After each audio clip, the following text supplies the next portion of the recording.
Merci, monsieur le maire. Les débats jusqu'alors se répartissent entre ceux issus de la majorité municipale qui valorisent le respect de l'engagement dans le programme de mandature, les investissements importants. Anne Hidalgo a dit tout à l'heure, transformer Paris à un coût que nous assumons. 65% est autofinancé en investissement, ce qui veut dire que 35% n'est pas autofinancé et fait recours à l'endettement pour un montant de 823 millions d'euros. Il valorise aussi la détermination de l'exécutif, le volontarisme de la maire et de son équipe.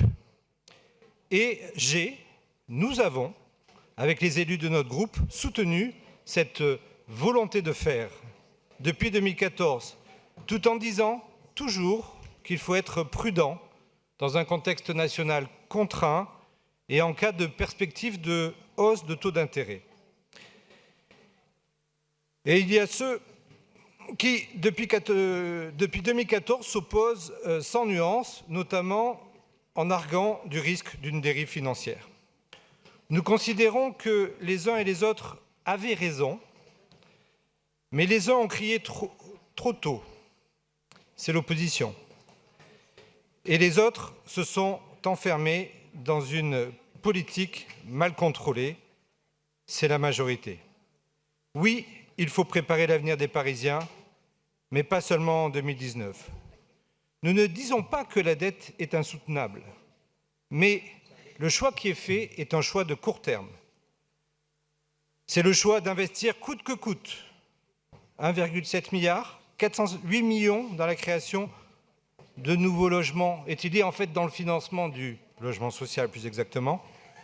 Investir coûte que coûte donc, sans se soucier de la hausse des taux à venir au deuxième semestre 2019, ni de l'évolution du contexte national et local.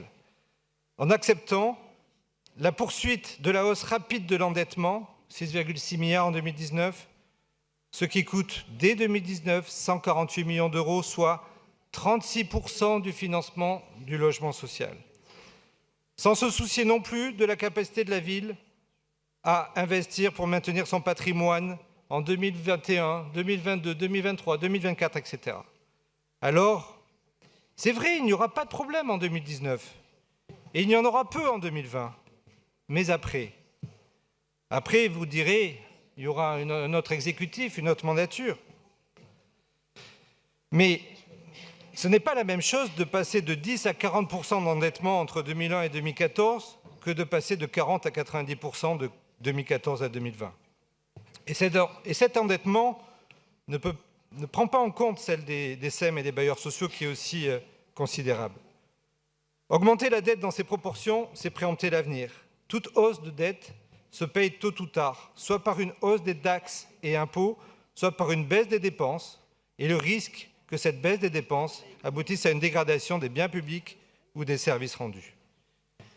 Encore une fois, vous avez dit 408 millions, Madame la maire, dans la création de nouveaux logements. C'est une présentation parfaitement inexacte. Combien de nouveaux logements réellement seront créés? Alors oui, il faut dépenser mieux. Il faut gérer la ville la plus riche de France avec raison. Il n'y a aucune raison de considérer que Paris doit s'endetter à un tel niveau. Il n'y a qu'un intérêt limité à continuer à transformer des HBM en HLM pour faire du chiffre à plusieurs dizaines de millions d'euros. L'encadrement des loyers que le gouvernement nous permet de réintroduire et pour lequel nous aurons un débat cet après-midi est, lui, efficace pour répondre à la problématique globale des Parisiens et pas seulement des plus modestes. Il devient raisonnable de contenir l'endettement, de retrouver le niveau d'autofinancement digne de la capitale, c'est-à-dire celui qui permet aux Parisiens de ne pas craindre de nouvelles hausses de taux, de taxes et d'impôts dès 2021. Pour une bonne gestion budgétaire, il faut savoir garder la tête froide et garder la raison. On ne gagne pas les élections en lâchant les vannes. Je vous remercie.